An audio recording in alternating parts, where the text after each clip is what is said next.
I am starting this without being entirely ready. I'm at the end of my recording day. I've been working for hours on getting this done. Change the name. New, bite at a time. We're at 54. Wrong folder. Bite at a time. Bite at a time. 3 Musketeers. Open. Okay. Anyways, at the end of my day, it is like 5 o'clock right now.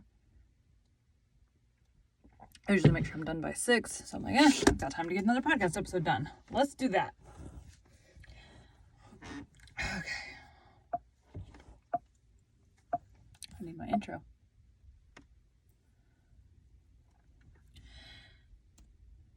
Welcome to Bite at a Time Books, where we read you your favorite classics one bite at a time. My name is Bree Carlisle, and I love to read and wanted to share my passion with listeners like you.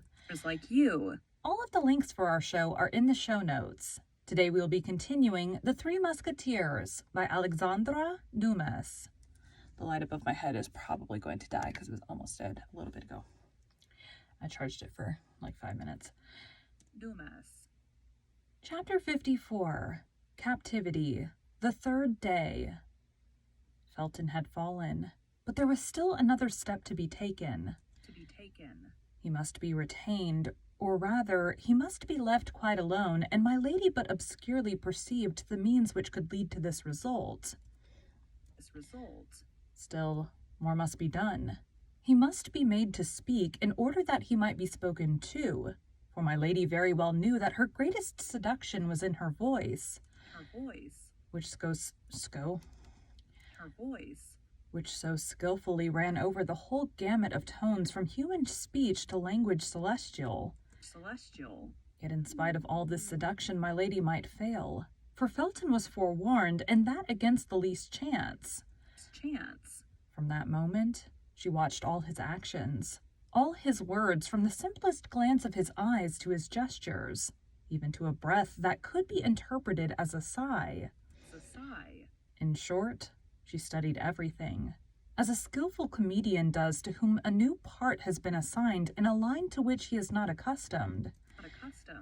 Face to face with Lord de Winter, her plan of conduct was more easy. She had laid that down the preceding evening. To remain silent and dignified in his presence, from time to time to irritate him by affected disdain, by a contemptuous word. To provoke him to threats and violence which would produce a contrast with her own resignation. Such was her plan.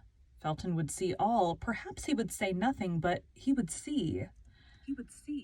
In the morning, Felton came as usual, but my lady allowed him to preside over all the preparations for breakfast without addressing a word to him.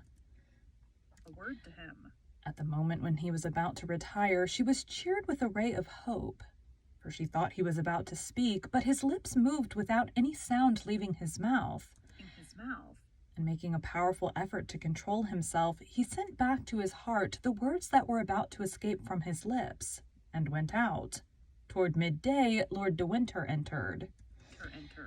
It was a tolerably fine winter's day, and a ray of that pale English sun which lights but does not warm came through the bars of her prison. My lady was looking out at the window and pretended not to hear the door as it opened. Said Lord de Winter. After having played comedy, after having played tragedy, we are now playing melancholy? The prisoner made no reply. Yes, continued Lord de Winter, I understand. You would like very well to be at liberty on that beach. You would like very well to be in a good ship dancing upon the waves of that emerald green sea. You would like very well, either on land or on the ocean, to lay for me one of those nice little ambuscades you are so skillful in planning. Patience. In 4 days' time, the shore will be beneath your feet. The sea will be open to you, more open than will perhaps be agreeable to you, for in 4 days England will be relieved of you. My lady folded her hands and raising her fine eyes toward heaven, "Lord, Lord," said she with an angelic meekness of gesture and tone, "pardon this man as I myself pardon him."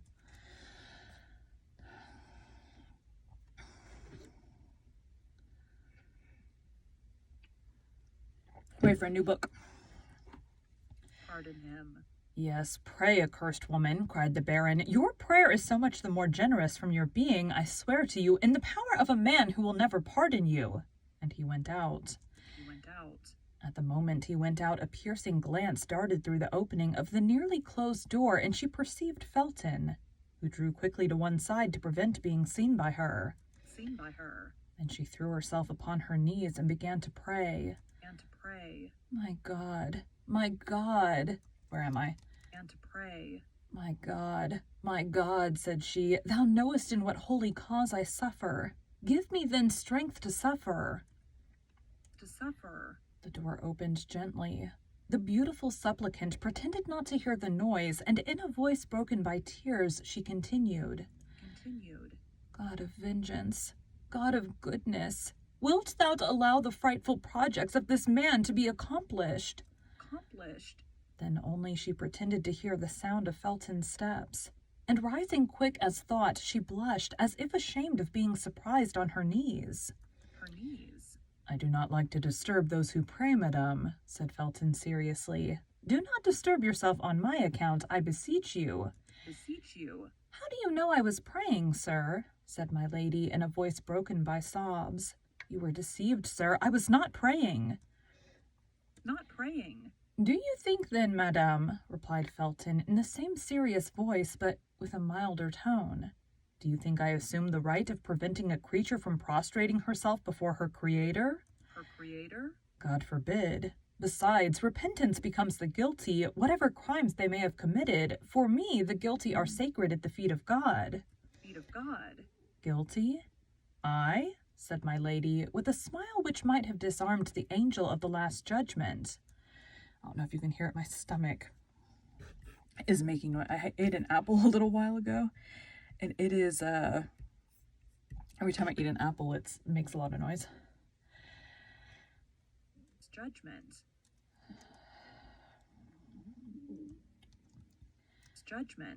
"Guilty? Oh my God, thou knowest whether I am guilty. Say I am condemned, sir, if you please, but you know that God, who loves martyrs, sometimes permits the innocent to be condemned." "Were you condemned? Were you innocent? Were you a martyr?" replied Felton. "The greater would be the... Were you condemned? Were you innocent? Were you a martyr?" replied Felton. "The greater would be the necessity for prayer, and I myself would aid you with my prayers." "Oh, you are a just man," cried my lady, throwing herself at his feet. "I can hold out no longer, for I fear I shall be wanting in strength at the moment when I shall be forced to undergo the struggle and confess my faith. Listen then to the supplication of a despairing woman. You are abused, sir, but that is not the question. I only ask you one favor, and if you grant it me, I will bless you in this world and in the next." "Speak to the master, madame," said Felton. "Happily, I am neither charged with the power of pardoning nor punishing. It is upon one higher placed than I am that God has laid this responsibility. To you. No, to you alone. Listen to me rather than add to my destruction, rather than add to my ignominy. If you have merited this shame, madame, if you have incurred this ignominy, if you have merited this shame, madame, if you have incurred this ignominy, you must submit to it as an offering to God."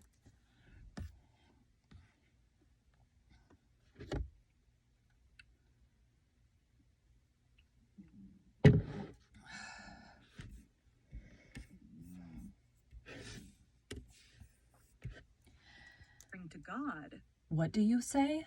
Oh, you do not understand me when I speak of ignominy. Do you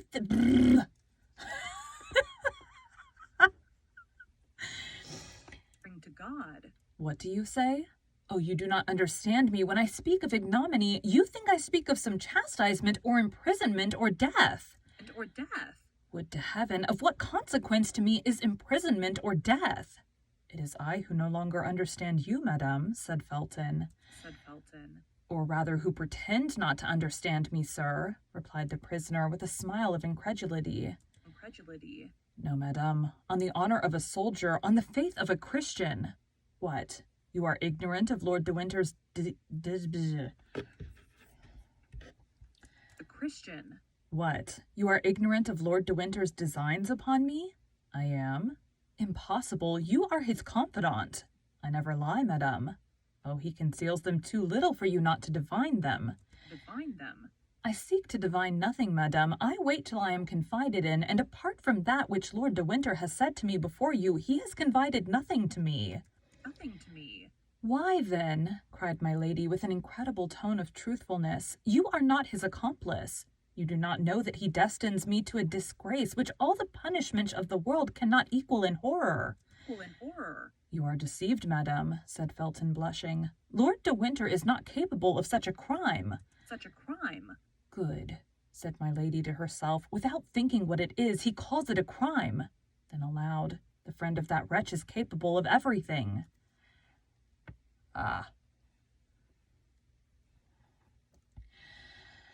Of everything. Whom do you call that wretch? Asked Felton.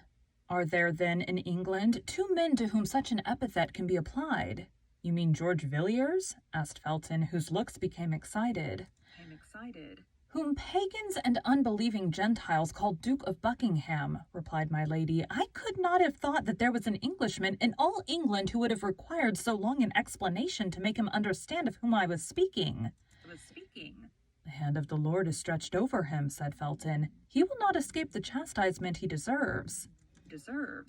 Felton only expressed with regard to the Duke the feeling of extrication which all the English had declared toward him, whom the Catholics themselves called the extortioner, the pillager, the debauchee, and whom the Puritans styled simply Satan. Oh, my God, cried my lady, when I supplicate thee to pour upon this man the chastisement which is his due. Thou knowest it is not my own vengeance I pursue, but the deliverance of a whole nation that I implore. Do you know him, then? asked Felton. At length he interrogates me, said my lady to herself, at the height of joy at having obtained so quickly such a great result. Oh, know him? Yes, to my misfortune, to my eternal misfortune. And my lady twisted her arms as if in a paroxysm of grief.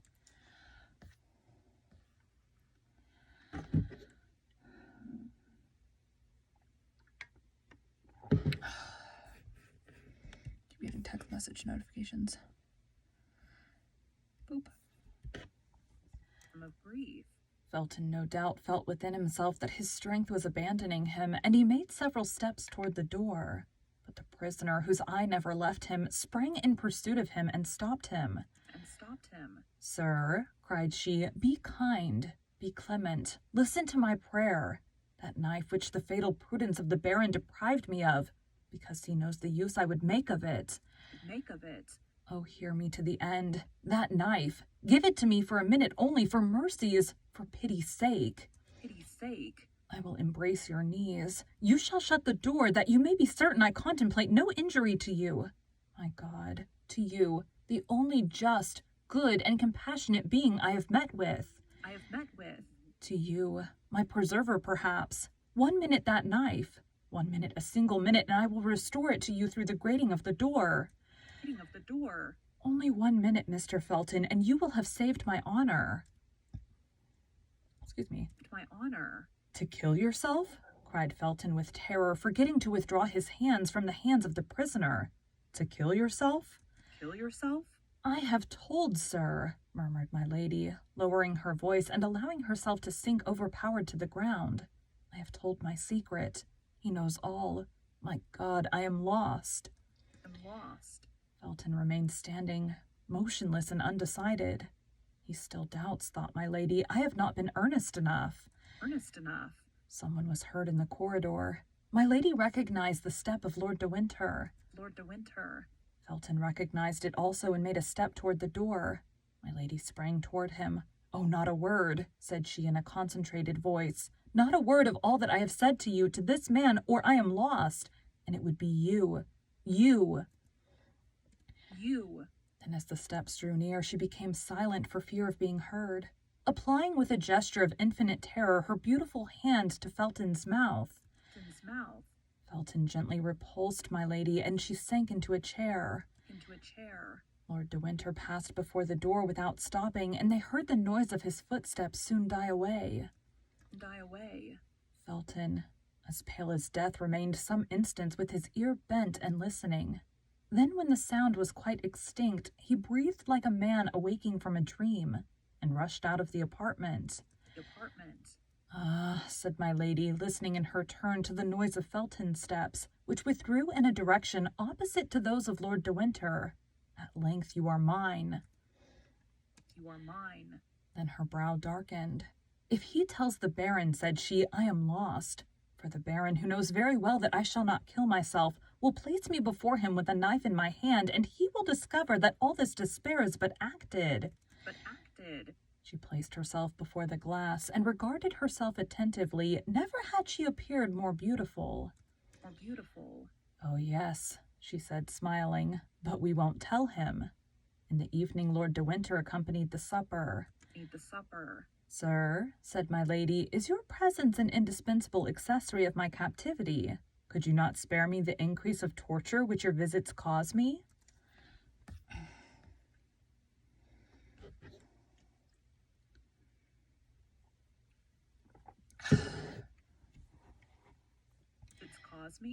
"How, dear sister," said Lord de Winter, "did you not sentimentally inform me with that pretty mouth of yours, so cruel to me today, that you came to England solely for the pleasure of seeing me at your ease?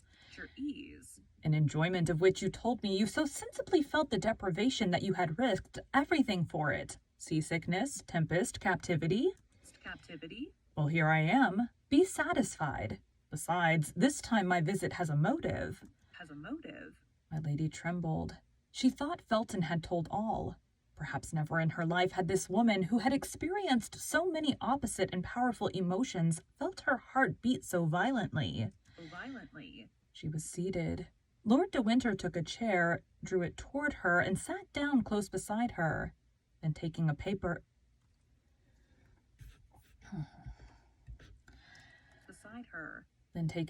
out of his pocket, he unfolded it slowly. "Here," said he, "I want to show you the kind of passport which I have drawn up, and which will serve you henceforward as the rule of order in the life I consent to leave you." Then turning his eyes from my lady to the paper, he read, "Order to conduct." "The name is blank," interrupted Lord de Winter. "If you have any preference, you can point it out to me, and if it If you have any preference, you can point it out to me, and if it If you have any preference, you can point it out to me, and if it be not within 1,000 leagues of London, attention will be paid to your wishes. I will begin again then. In order to conduct to the person named Charlotte Backson, branded by the justice of the Kingdom of France, but liberated after chastisement. She is to dwell in this place without ever going more than 3 leagues from it. In case of any attempt to escape, the penalty of death is to be applied. She will receive 5 shillings per day for lodging and food. "That order does not concern me," replied my lady coldly, "since it bears another name than mine." "A name? Have you a name, then?" "I bear that of your brother." "Aye, but you are mistaken. My brother is only your second husband, and your first is still living. Tell me his name, and I will put it in the place of the name of Charlotte Backson. No? You will not? You are silent? Well, then you must be registered as Charlotte Backson." My lady remained silent. Only this time it was no longer from affection, but from terror. She believed the order ready for execution. She thought that Lord de Winter had hastened her departure. She thought she was condemned to set off that very evening. Everything in her mind was lost for an instant, when all at once she perceived that no signature was attached to the order. The joy she felt at this discovery was so great she could not conceal it. Yes, yes, said Lord de Winter, who perceived what was passing in her mind. Yes, you look for the signature, and you say to yourself, all is not lost, for that order is not signed. It's not signed. It is only shown to me to terrify me, that's all. You are mistaken. Tomorrow this order will be sent to the Duke of Buckingham. The day after tomorrow it will return, signed by his hand and marked with his seal. And 24 hours afterward I will answer for its being carried into execution. Adieu, madam, that is all I had to say to you. And I reply to you, sir, that this abuse of power, this exile under a fictitious name, are infamous.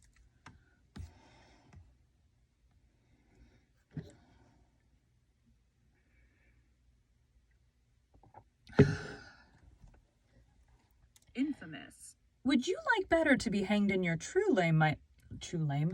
Infamous. Would you like better to be hanged in your true name, my lady? You know that the English laws are inexorable on the abuse of marriage. Speak freely, although my name, or rather that of my brother, would be mixed up with the affair. I will risk the scandal of a public trial to make myself certain of getting rid of you. My lady made no reply, but became as pale as a corpse. Oh, I see you prefer peregrination. That's well, madame, and there is an old proverb that says, traveling trains youth. My faith, you are not wrong after all, and life is sweet. That's the reason why I take such care you shall not deprive me of mine. Burp. Excuse me. Give me of mine. There only remains, then, the question of the 5 shillings to be settled. You think me rather parsimonious. Give me of mine. There only remains, then, the question of the 5 shillings to be settled. You think me rather parsimonious, don't you? That because I don't care to leave you the means of corrupting your jailers. Besides, you will always have your charms left to seduce them with. Employ them if your check with regard to Felton has not disgusted you with your jailers. Besides, you will always have your charms left to seduce them with. Employ them if your check with regard to Felton has not disgusted you with attempts of that kind. Felton has not told him, said my lady to herself. Nothing is lost, then. And now, madam, till I see you again, tomorrow I will come and announce to you the departure of my messenger. Lord de Winter rose, saluted her ironically, and went out. My lady breathed again. She had still 4 days before her. 4 days would quite suffice to complete the seduction of Felton. A terrible idea, however, rushed into her mind. She thought that Lord de Winter would perhaps send Felton himself to get the order signed by the Duke of Buckingham. In that case, Felton would escape her, for in order to secure success, the magic of a continuous seduction was necessary. Nevertheless, as we have said, one circumstance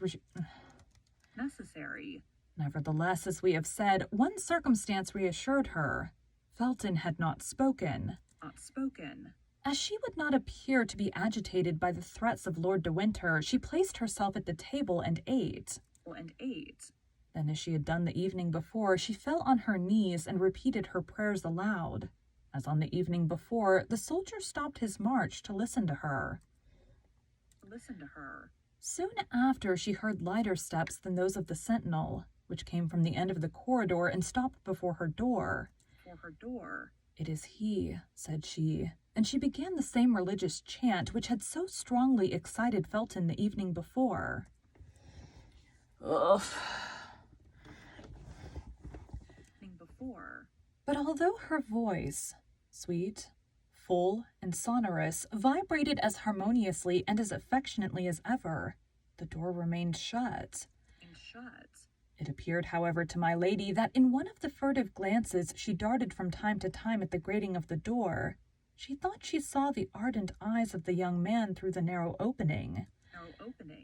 But whether this was reality or vision, he had this time sufficient self-command not to enter.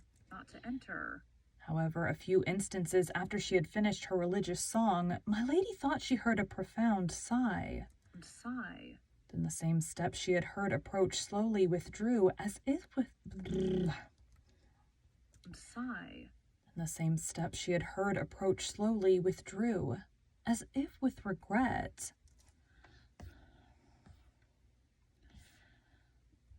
This is what I'm guessing we're going to go up to 10th day of captivity. I don't know. It's almost the end of the book at that point. Regrets. Thank you for joining Bite at a Time Books today, while we read a bite of one of your favorite classics. All of the links for our show are in the show notes. We are part of the Bite at a Time Books Productions Network. If you ever wondered what inspired your favorite classic novelists to write their stories, what was happening in their lives or the world at the time, check out Bite at a Time Books Behind the Story, Tuesdays wherever you listen to podcasts.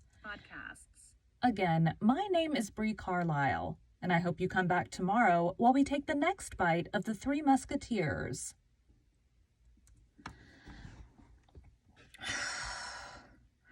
I'm so tired of talking today, but I like the second my husband gets home, it's gonna be like, oh, grown-up talk. So I'm here with my kid most of the day.